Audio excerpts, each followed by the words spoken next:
David, it's such a pleasure to have you on the show. This is an episode that I've been wanting to record for a long time, and this is perfect timing because you have a new book that just launched, The Business I of do. Belonging, which is right here with me, next to me. Nice. Looks good. I got mine too. And yeah, I'm excited to dive deeper with you into your personal story, right? But also into community, right? Especially how we can make that the unfair advantage for business, right? So before we dive deeper, I want to set the context for the audience. So just give us a quick background into where you are now professionally, right? Like what you're doing right now, and then we'll take it back in time. Yeah. Yeah. So now I'm the VP of community at Bevy. Bevy is a software that powers community events for lots of great companies. And Bevy acquired CMX in 2019, which I co-founded back in 2014. And CMX is the community for community professionals. We want to advance the community industry and give community professionals everything they need to be really successful at building community for their business. And so CMX was acquired by Bevy. So we're now one team. I'm leading community for our team, and yeah, just published the Business of Belonging, which is a book I've wanted to write for a very, very long time, and have been working on it pretty actively for the last few years, and it's finally out. So that's where I'm at today. I love it. And let's take it back to, or I guess I should say, why when was the time that you decided that community was going to be your thing, right? What was that aha moment for you where you decided, you know what, this is going Yeah. to be my professional career? Uh, so yeah, let's dive into that. Yeah. Well, I didn't find community. Community found me. No, I mean, I got the experience of building an online community at a really young age because I talk about this story in the book. I was very into video games in middle school and got very into Tony Hawk's Pro Skater 4 and ended up launching a community, a forum with a couple friends that we started a clan together and ended up having one of the largest communities forums for Tony Hawk's Pro Skater 4.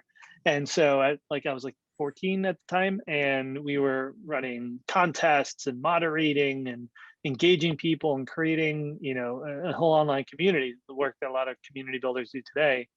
And so ever since then, I've kind of been fascinated by technology and how it could connect us, and became an early adopter of social media tools when they came out, whether it was Facebook, MySpace, or Twitter eventually. And then I went to school for business as a business administration major, and just found that most of the things that they were teaching were very traditional marketing. It was like advertising and direct mail and things that I was just like, no one does this anymore. And this social media thing is blowing up. This was back in like 2008, and thought that a business program needed to focus on that. Got an internship at a traditional PR firm to work with their like web arm, which was like everyone else in a PR firm was wearing shirts and ties and writing traditional press releases, and this was like a weird corner of the office with a bunch of nerds wearing t-shirts that would work on like websites and social technology and things like that. So I kind of got an opportunity to experiment with it at a very young age, and ended up helping my school launch our first social media and community program. And that was really exciting. And then my first job out of college was a community manager, because I started blogging about what I was seeing and learning. And a startup read my blog. The startup was called Scribnia at the time, and they hired me as a community manager. They emailed me and they were like, "Do you want to be our community manager for the summer as our intern?" And I was like, "Holy shit, yeah! You don't even have to pay me," which they weren't going to. So, Right. they ended up paying me for like my apartments in Philly, and I just like went on Craigslist, found an apartment in Philly, and I flew out there right after I graduated, and was just kind of thrown into the world of community building for business. Um, and it just kind of like grew from there. Frankly, I didn't even want to be a community professional necessarily. I just thought community was really powerful and I was genuinely interested in it, but I really wanted to be like an entrepreneur and a CEO. So I kind of resisted the identity of being, a community professional for a while. Hmm. But people would just organically be like, "Oh, you want to build community? You got to talk to David. He's a community guy." Because I'd been like writing about it and I couldn't shut up about it. And so people just kept calling me the community guy. And I'm like, no, no, no, I'm not a community guy. I'm an entrepreneur. I'm building startups. So, worked on a few startups, started a couple companies. One of them was winding down, and I was trying to figure out what I was going to do next. And my friend Max Altschuler, he came to me and said, I guess I had told him about this idea for a conference before, for CMX, which I wanted to do this event for a long time, but I didn't know how to run a conference and didn't know where to get started. He had just run a conference and said, I know how to run it. I know how to do a conference end to end now. Let me handle all the logistics and you handle the marketing and speaker curation and stuff like that, because you know everyone in the space. And I was like, all right, let's try it. Um, and that's how CMX started. Was in 6 weeks, we put together a full conference. We had 300 people come to that first event. All of them were community professionals. And this was like the first event where they truly felt like they were surrounded by their people and that it was an event that understood them. They didn't have to explain what they did. They could just focus on learning and connecting. And it was this incredible community experience. And I, being the organizer of that and seeing the magic in that room, I was just like, oh shit, this is legit, and like this is what I'm meant to do. And so that was kind of the aha moments where I Mm. went from like I'm an entrepreneur that builds community on the side kind of thing, or is like I'm passionate about it on the side, to like I'm going to align my entrepreneurship and my passion for community. And it truly felt like from that point on, it started feeling like I was swimming downstream, like I was going against the current before. And once I Mhm. started doing that, it was kind of going with the momentum of what I wanted to do and the way the rest of the world saw me, and they were already calling me the community guy, and so it just kind of grew from there. Yeah, like I remember when I first stumbled upon CMX, and I think it was at the time where we were putting up the first conference, and I remember having this moment where, like, wait a minute, like there's a group of people that do community as a profession, and Yeah, that's something that you can actually do. I remember that was my first thought, and I immediately became um, uh, part of the CMX community. Right, it was during my time um, where I was working with Honor to the Experiences with Matt Wilson, hmm, who's a friend of ours, yeah, and yeah. So thank you for doing that, because you really paved the way for all of us, right, that are in the community space to see that there is a profession, and that there's a career that you can make out yeah. of it. Um, now, Thanks, man. something that Yeah, I that I was just gonna say like that I think that's like the goal for anyone building community for their business is like Matthew Kovac said this to me recently. He's running marketing for a company called Fast. He's really, really smart about building audiences and community. And then he shared this concept of being a lighthouse, so Mhm. that people who Right. are looking for that Mhm. or have that identity can kind of find you in the fog, and it gives them a sense of clarity and like something that they're drawn to. And I think that was our goal with CMX. Is when we started, it wasn't really considered a profession. Most people were kind of feeling very isolated. They were the only person Mhm. doing it at their company. They Right. didn't know other people who were doing it. And so that was the vision for CMX, is if we can create this lighthouse that when people come into it, they're like, oh shit, this is legit. There is a career Mhm. path. There are other people who do this work who understand me. That will give them the confidence to continue to pursue that career. Mhm. Yeah, absolutely. And one of the things that I always admire about you is how consistent you have been with that topic of community, right? And that's something that you rarely see these days, right? Because we're obsessed with instant gratification, right, and quick results, right? But you have consistently stayed like on community, right? And what have been some of the times where, or some of the failures that you have experienced along the way that um, either uh, you started to question, if this was the right path, or Mm. where do you have any of those moments throughout your your journey in community building? Yeah, I mean, it's funny. I was just talking about this, how like I've always kind of been saying the words that I believe community is the future of business, but Hmm. in the back of my head, it's more of like I hope it is. So in some Yeah. ways, it's kind of like manifesting, like I hope it is, but I'm just gonna say it is, and then it'll become true. And that seems to be the case. So I'm just gonna keep, saying what I hope will happen in this industry, and then apparently it might happen. But I certainly had points where I remember one point I talked to an advisor who literally like sat me down and was like, David, community is never going to have a seat at the table. Like it's Mm, just not going to become a critical part of business. And mm, this was a person who like worked in this space for a long time, tried mhm, to do like, similar kind of things as me in terms of like establishing the industry. And he's like, it's just not going to happen. And I remember walking away from that conversation just feeling like shit, like right. man, like am I just can have I just directed my entire career into this thing that's just never going to happen? um and then there was a point where I got fired from like one of the biggest community jobs I ever had. I was Mm, working with a company called Zarly. They hired me as a director of community. This was maybe a year and a half after I graduated college, so not mhm, long after that company Scribnia. And so I was like very inexperienced, but had a good reputation. So I was kind of given a whole lot of responsibility very quickly. yeah. And I didn't really know how to handle that.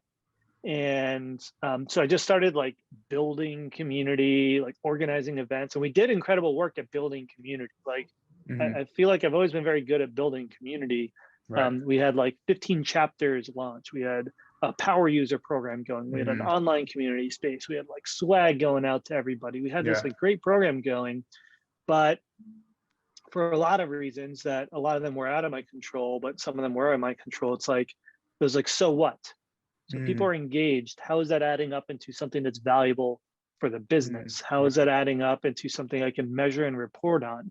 And because there wasn't this clear like outcome I was working toward with the community, we ended up just doing more for the sake of doing more. Let's do Mm, more events. Let's do more engagement. Let's just like add as much as possible. And that's a very easy recipe for completely burning yourself out. Because pretty soon I was doing a lot of things, yet still being unable to really speak to the value to the business. mhm, And I was spread so thin that when like something new came up that the CMO would ask me to work on, I'm like, okay, yeah. And then it just like wouldn't happen. mhm, And so like I just tried to juggle it all. And I mean, frankly, like our product just ended up not working either. So building a community for a product that ended up not having product market fit is very, very difficult, especially mhm, because we were already trying to scale it before we had it figured out. And so there were a lot of things like that that were out of my control. But all that to say, like I ended up getting fired from that job, and that was like the lowest point in my career. Like it just destroyed my mhm, confidence. I remember just feeling completely stunned and like mhm, numb. And I just like I was in the Bay Area and I just walked to the bay and sat there for 3 hours, just like blankly staring at the water, being like, what just happened? mhm, And so it took me a few months to rebuild confidence, and I ended up getting a contract job with Le Web and building community with Loic Lemire after that, and helped Udemy launch their community program. And I was like, oh shit, okay, I'm pretty good at this. That was just like a wild, wild scenario. But that was an experience that I'd say really like led to me wanting to write this book, The mm, Business of Belonging. And, even in the title, it's like really understanding the business of building yeah. community. Why is this something that a business is building? How do you measure it? How do you Mhm, track it so that other people who are doing this work don't end up in my situation where they just find themselves, spinning their wheels, building as much community as possible without really understanding what the outcome is for the business, what their goal is, what their strategy is, how to put it into a plan, how to track and analyze that plan mhm, over time and report on it so mhm. that they can continue to get more buy-in, continue to get the resources they need, and be really successful as a professional in this world. I love that, and I love how he pretty much hit rock bottom, and you didn't let that define you, though. Like you were upset about it, but you realize that, right, this is a learning opportunity, move on, continue doing what you believe, what you're passionate about, right? And I think Yeah, that's something that all of us can learn from, right? And relate to, right? Because sometimes we might fail big, right? In things that we're totally. trying to do, but that doesn't mean that it's going to define you, right? Like Hmm. it's all about searching what's the lesson here, right? Um, and another, just to shift gears here a little bit, now that we're talking about challenges and frustrations, I read the 2021 Community Industry Report, right? Hmm. And I know that the top three challenges for community professionals are that it's hard to quantify the value of the community, right? Or Yeah, some of the processes that they have are very manual, right? Or keeping the community engaged, right? That's very challenging, right? yeah, And another in the book, right? You go in depth into these topics, but what are some of the recommendations that you can give us here in the podcast about how to tackle some of these challenges? yeah. Yeah, so each one of those is a massive challenge that, Hmm. we could probably spend a whole podcast talking about. But yeah, Right. consistently the top three challenges the community professionals face are proving the value of their work, driving Hmm. community engagement, and scaling or automating things that take a lot of time, like very Hmm. manual tasks. So, on the business side of really understanding the value, uh, for that, it's really important to start with the goal in mind. Don't Hmm. just start building community without understanding what is the outcome you're trying to drive for the business, and get really clear on what that outcome is, because otherwise you'll end up trying to achieve too many different objectives with community is what often happens. Like you launch community and then you're like trying to grow the company by doing ambassador programs. You're trying to create support channels for customers to talk to each other. Hmm. You're trying to collect product feedback. You're just like juggling all these different objectives. It's going to be really hard to measure. It's going to be really hard to have a concise story about how you impacted the business. And so start with a focused objective. And there's 6 outcomes that Hmm. you can drive with community, that businesses drive with community. We use a spaces model to break that down. So easy to remember spaces. So it stands for support, product, acquisition, contribution, engagement, and success. Hmm. All right. So it's support, product, acquisition, contribution, engagement, and success. And to just go through it quickly, support is your traditional support form, right? So you're building a community to decrease your support costs and help customers answer questions for each other. On the product side, it's where you're trying to like innovate and collect feedback and insights and ideas that help you improve your product. It Hmm. might be like a big community where people can share their ideas and vote on them and comment on them, and you crowdsource ideas for your product. Or it could be something really simple like a community council that companies like Reddit and Lyft, and Hmm. it's a very popular kind of program now to get even just 10 people who are representative of your community of customers and bring them into decisions for your product and for your business and have the voice of the customer be involved. Acquisition is all about driving growth. So you build a community that is bringing new customers in. Maybe you're running event programs that reach, that drive leads or new prospects. Hmm. Maybe you have an online community that you drive people to before they become a customer, right? Like HubSpot's inbound community that they're running for many years. It's like become an inbound marketer, and then maybe you'll become a HubSpot customer. Um, it could be ambassador programs, so any community program that's driving growth. A contribution is when you have a platform business. So think of like Airbnb, Hmm. Lyft, Etsy, anything where it's like buyers and sellers, or anywhere where the user is creating the product, the content on the product. It could be Wikipedia, it could be social networks. And so your goal is to create a community of those contributors to make them successful at contributing to your platform. So for Airbnb, it's their Superhost program. For Udemy, it's their instructor community program. It could be any DevRel community or anything in like crypto is basically a contributor community program as well, because you need people to be investing in and building on the platform for it to work. So like Google developer groups is a really Hmm. good example of that. They want developers to be successful and engaged at building on the Android platform. So they have 1,000 local chapters around the world for their community to engage and connect with each other. E is for engagement, which is essentially customer retention. So Hmm. by engaging people through community, you're increasing loyalty, increasing customer lifetime value, increasing contract spend.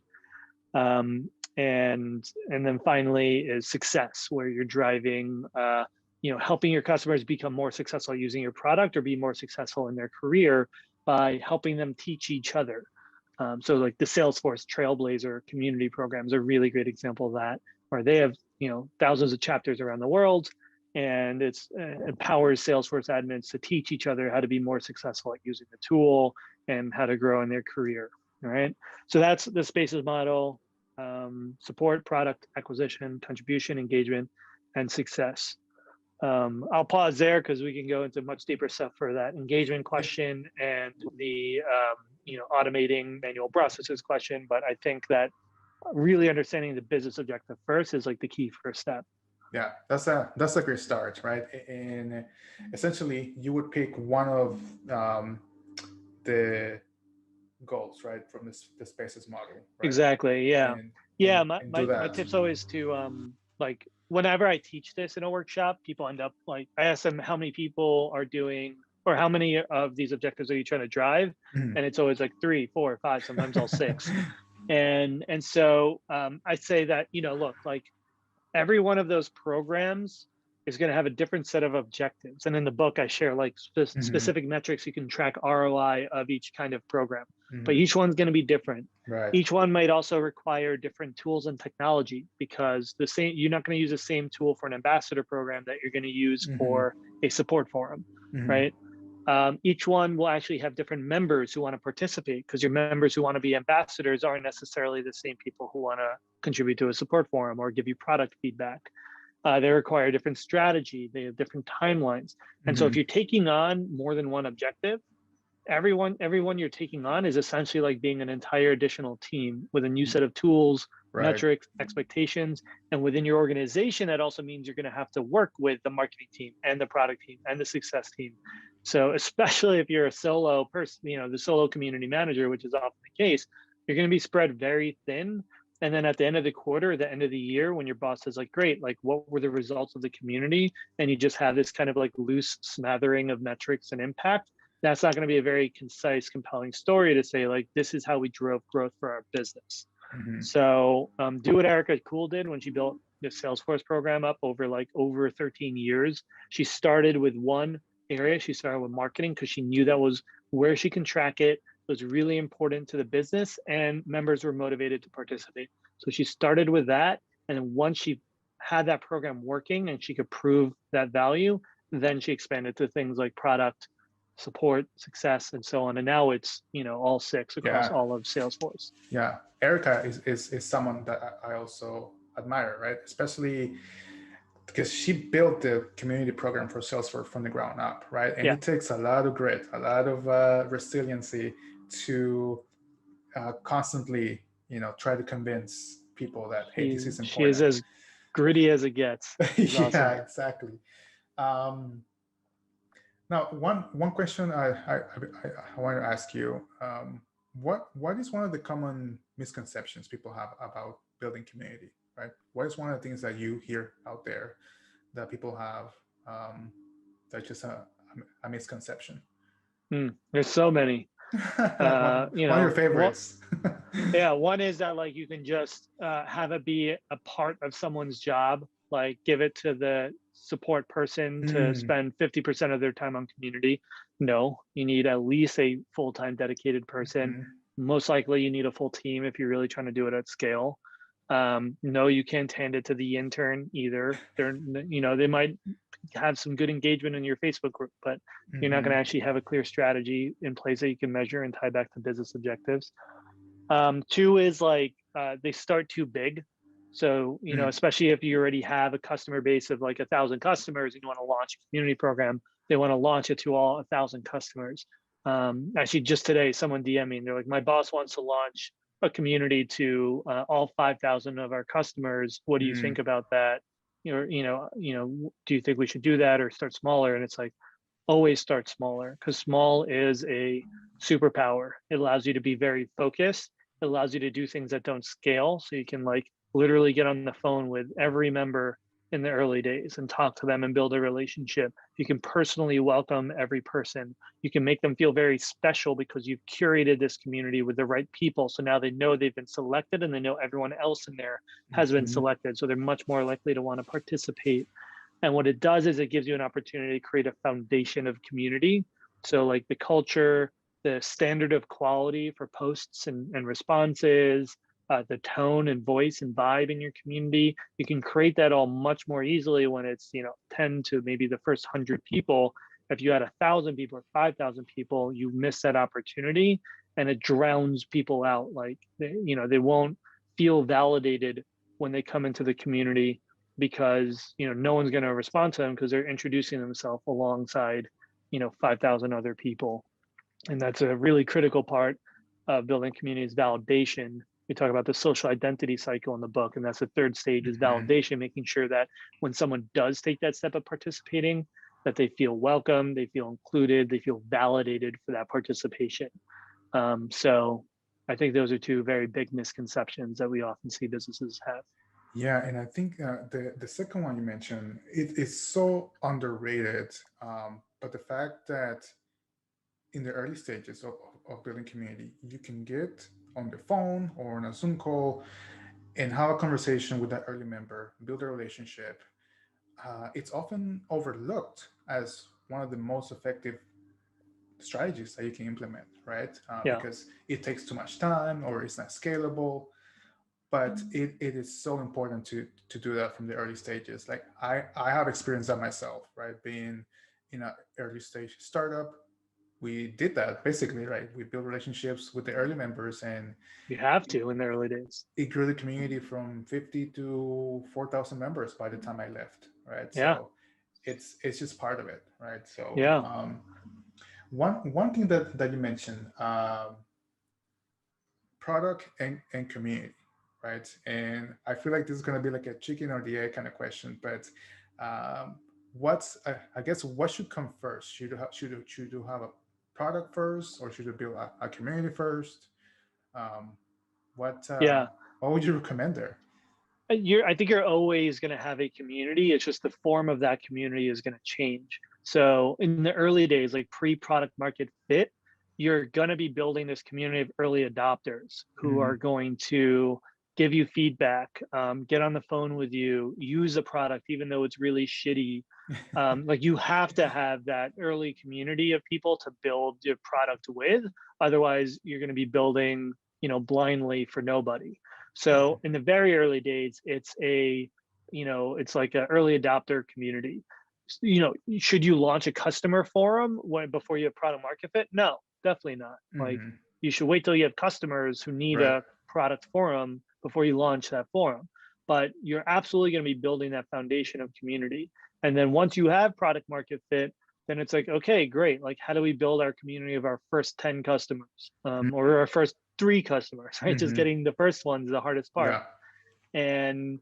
And so now you start to grow it and it starts to take a different form. And then your customer base grows or your user base grows and they have different needs. And now they have lots of questions. And maybe now you have ambassadors.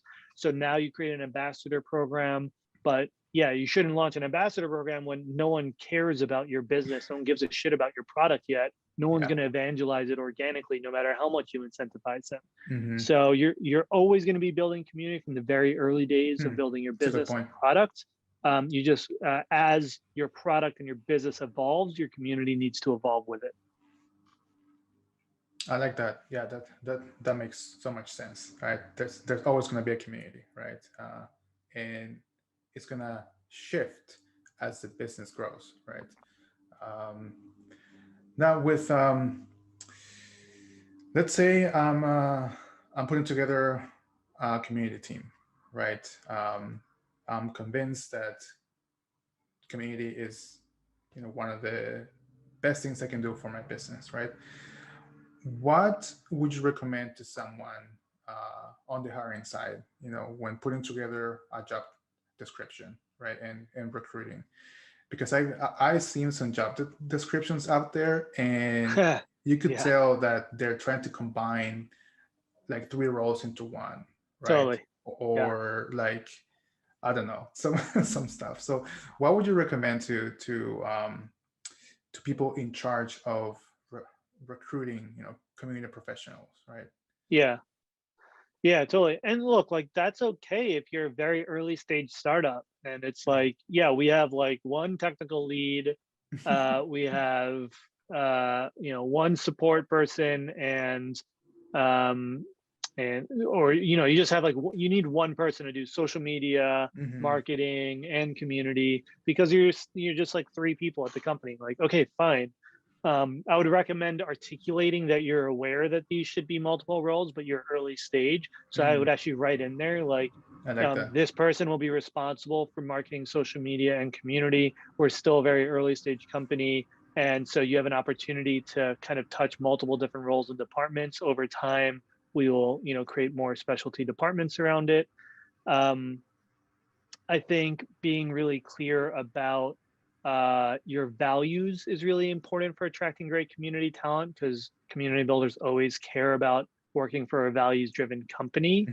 Hmm. So speaking to your culture, speaking to your values and why you care about community, like what makes community an authentic investment for you? Because like oftentimes just like we love our community and that's all they say without saying like this is why we believe this is really critical to our business and our culture and the impact we're trying to have and speak to like this is the objective or the objectives we think we want to drive or if you don't know that say like we want this person to come in and help us really define the objectives and metrics but here are the things that we believe we need right now. So just kind of like making it clear to that community professional that you have an idea of what you're looking for. You know what community is and what outcomes you're expecting of it. Also making it clear what resources you're going to provide to them is Mm, really that's a exciting good for a one. community professional to see because they're so used to just being on an island and being siloed. So if you're like this person, we will provide this person with development resources, data science resources, a budget. You'll be working with a great team. Like that, if I'm a community professional, I read that, I'm like, oh shit, yes, sign me up for that. So yeah, kind of like speaking the community professionals language and making it clear that it's kind of like accounting for their fears because any experienced community professional has a fear of joining a company and the company actually has no idea what community is and like they're not actually bought into it. They just like wanted the name on their marketing and PR. Um, or they don't get the resources that they need or they don't have access to other teams and leadership within the company that they need to be successful. So just kind of like addressing the concerns that community professionals often have up front will make it really compelling. Hmm. Yeah, no, that's a good one, right? And you can always ask during the interview process as well, right? Like if they don't put all of this stuff in the job description, it's important to know, right? Like what you can count with as far as resources and what the vision is, right, for the community role itself. Um, Exactly. Yeah, and you'll have conversations with them, and you don't have to have all the answers. But I mhm. would like be honest about what you don't know, and say like, yeah, this is why we want someone with experience doing this to help us define it and shape it. You can even say like, we'll have discussions through your interview process about like what those expectations are and what we Mhm. want to focus on. And yeah, and then when you're interviewing, just like look for people who can show data behind the work that they've done in the past because that's often a really good marker of a community professional that can be metrics driven and understands the business angle of building community. Look for people with a lot of empathy and examples of them helping people without being asked to or without Mhm. expecting anything in return. And just think about, are you looking for a community professional who's more operational, who's Mhm. going to be really good at like setting up systems and tools and kind of being behind the scenes, running the programs, can connect, community data back to customer data, scale up processes that are very manual, things like that? Or do you want someone who's going to be very good at like being active in the community and Mhm. sparking conversations and bring a lot of positive, high energy and just have like a very natural passion for the topic. There are people who can do both. It's a little bit more rare. I think that's a little bit of a unicorn. Generally, people will be very good at one or very good at the other. Yeah, no, I agree. I would fall under the face of the community type of role because data analytics, it's something that I would dive into, but definitely not my forte. But yeah. Yeah, I'm default definitely like just engagement. I love being like in the Yeah. community, talking to people, throwing out hugs before coronavirus. But Exactly. but like I've intentionally made a big investment in becoming a better operator over Hmm. time, and now I lead a full team, and we work together to put together like our systems for planning and tracking Hmm. and measuring and reporting. And like I said, it's something because it didn't come naturally to me. I had to learn it the hard way and come up with a lot of really clear systems that I can come back to. And that's exactly what's in the book. It's like a Hmm. very methodical end-to-end approach to Yeah. developing your community strategy and setting up a system like this so that you aren't just building community for the sake of it.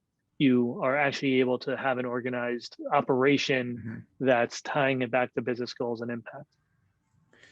What are some of the, I guess, some of the trends that you're excited about in a post-pandemic world, right? As it relates Mm. to as it relates to community, right? It could be, yeah. What's in your mind? Yeah, well, I think it'll be interesting to see what happens with events. I think people are drastically underestimating how quickly big events will come back. I Hmm. think all it will take is like, Burning Man to go off without a hitch, and then Right. everyone else is going to be like, oh, cool, we can do these again. And everyone's craving gatherings so much that like if they're vaccinated, they're gonna be like, yeah, cool, I'm good. Hmm. So I think big events are going to come back quickly. I think meetups are going to come back very quickly, like smaller meetups and gatherings. I think that will be the first thing to really blow up. Is like there's going to be a huge resurgence of local events because I think people will still be a little skeptical of traveling, and they've like developed new lifestyles and routines that are pretty much just staying in their homes and their apartments and working remotely.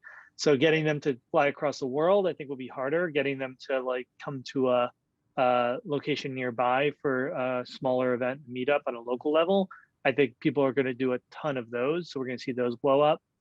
On the virtual side, I think that virtual events are here to stay, and we have a lot of data on that in the community industry report. That it's like become a pretty critical part of a lot of companies' strategy.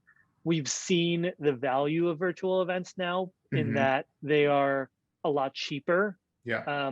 You can scale them up a lot faster. You can reach a lot more people. You can run them more often. It's an easier commitment to get speakers on board. So there's a lot of benefits, but we also have seen the limitations. Like it just doesn't do what in person does. Hmm. Yeah. Sponsorships aren't the same. Engagement in the event isn't the same.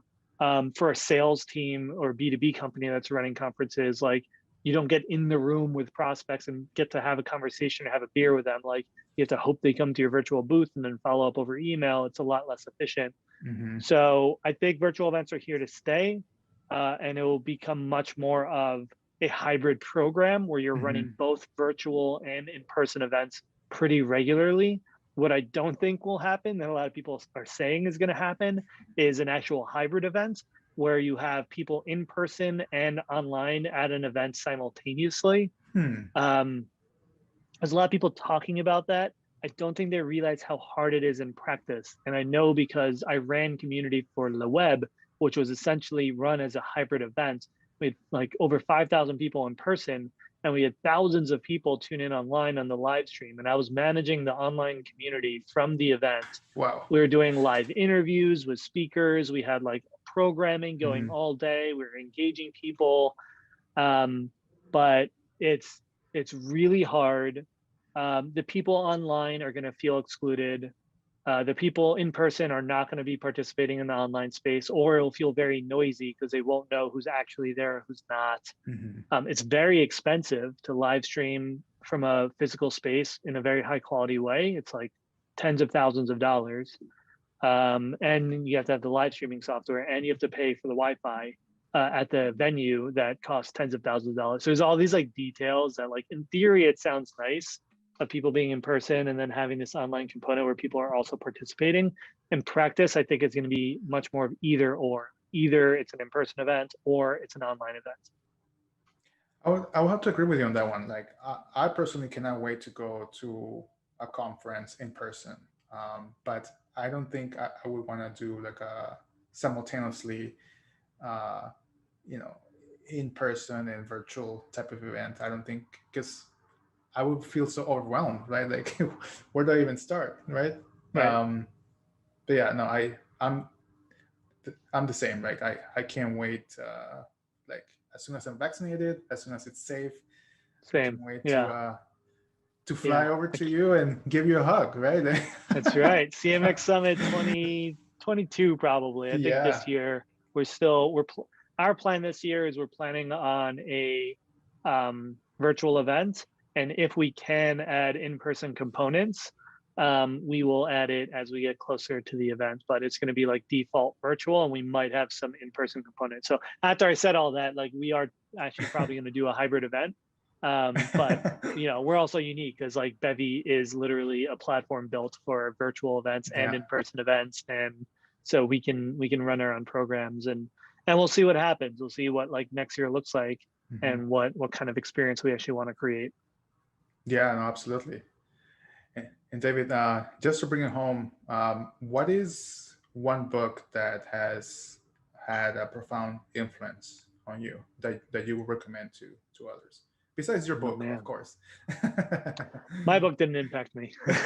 It impacted my time. I've lost a lot of time. On the community side or just general? Just in general. I mean, it could be about community, but it could be about life, philosophy, yeah, whatever. Yeah, there's been a lot. I would say, there's a lot of books that have had a huge impact on me, and just kind of focusing on mindfulness and your ability to control your thoughts and emotions. So I read a lot in Buddhism and Stoicism, and Mm, one of my favorite books is actually called Man's Search for Meaning. that's a good Um, one. yeah, it's a great one, and it's a therapist who was in the Holocaust and went Hmm. through the travesties of the Holocaust, and Yeah. shares his experience and like all the awful things, but then also shares his philosophy about how to find meaning in life, and Hmm. how even in the most awful, dehumanizing circumstances, you can still control how you respond to Hmm. those circumstances. And it's your choice if you want it to be something that destroys you, or who you want to be in those situations. And so Hmm. whenever I find myself feeling overwhelmed or stressed, on one hand, it's like, well, I'm not in the Holocaust, so I have nothing to complain about. But on the other end, it's like, it's my choice. I can choose how to respond to the situation. I can choose my attitude. And I always come back to that book in a way that it helps me kind of like reframe my mentality in the moment. In my mind right now, I'm tying this book back to the beginning of our episode when you share your rock bottom moment on, when you Yeah. felt like frustrated. Uh, so I think you decided how you were going to respond, right? Like, to that failure, to that Yeah. event. I mean, I wish I could say that I was like, right back up on my feet, but it took me a few months of being pretty depressed, Yeah. and not responding to it very well. Hmm. So, be gentle with yourself. If you're still feeling sad and depressed, like, just be aware of that, and Hmm. know it. And hopefully over time you develop tools like that tool I gained from that book, of maybe if I really internalized the book in that time, maybe it would have only been a month, and then I would have been able to get back on my feet. Or maybe right away I would have been like, oh cool, this is a learning opportunity, great, I'll keep learning and move on. But no matter what, it's a tool that you always have available to you, whether or not you are able to apply it in that moment. Yeah, absolutely. And just to wrap it up, David, in your own words, what does being a community professional mean to you? Hmm.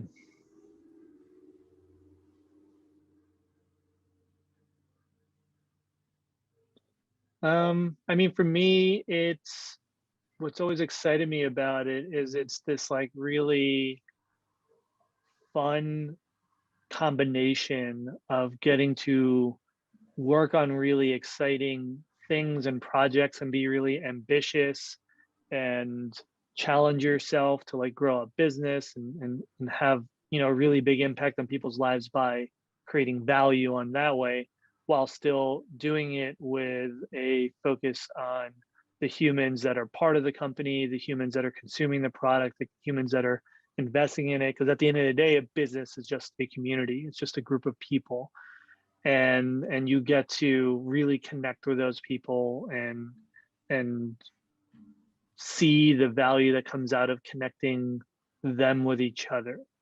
And those are the most magical moments in my career, are when I see a connection happen between people or amongst a group of people that has a real impact for them. Or if someone comes back to me 5 years later after coming to a CMX Summit and they say, you know, I met a person there that led me to this job and that set off my whole career.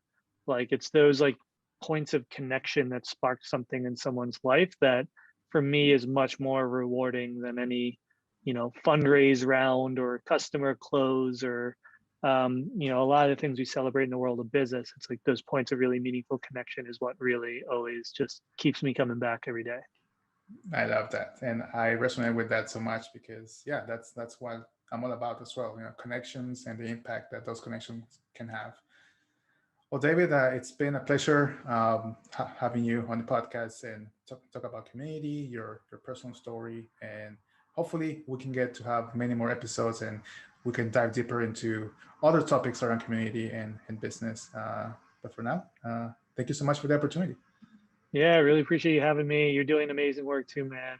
You're a true community builder since those early days. I remember under 30 experiences days, under 30 pro. Those are some different days, man. So yeah, thanks so much for having me. I'm at David Spinks on Twitter. I tweet a lot, as Cesar knows. I tweet a lot about Follow community him. and business, so you can find me there. And yeah, the book's The Business of Belonging. Hope you all enjoy it. Purchases and Amazon reviews help authors a whole lot in these in the first couple months. So if you like it, drop me a review if you can. If you don't like it, just use it as like firewood or something, and